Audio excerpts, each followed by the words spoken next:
तर सांगलीमधल्या कृष्णा नदीची पाण्याची पातळी सुद्धा वाढली आहे। 30 फुटांपर्यंत ही पाणी पातळी सध्या बघायला मिळते।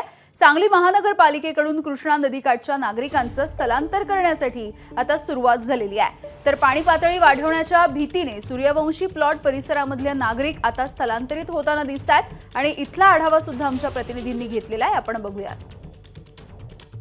एकीकडे वारणा नदी पात्राबाहेर पडली आहे, दुसरीकडे आता कृष्णा नदीची पाण्याची पातळी देखील 30 फुटाच्या वरती गेले आणि त्यामुळे साहजिक आहे कृष्णा नदी काठचे जे काही नागरिक आहेत त्यांची धाकधूक वाढलेली आहे।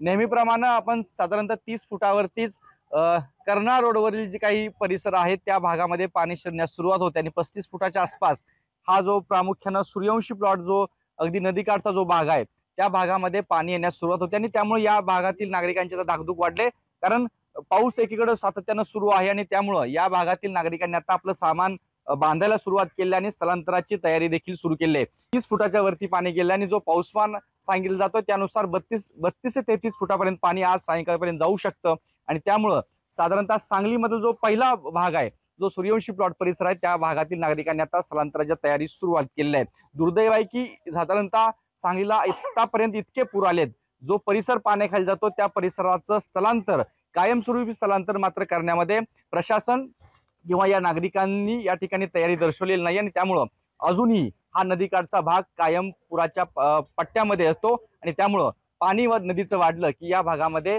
धाकधूक वाढायला आणि स्थलांतराची तयारी व्हायला सुरुवात होते। कॅमेरा पर्सन योगेश सोबत कुलदीप माने, एबीपी माझा, सांगली। एबीपी माझा, उघडा डोळे बघा नीट।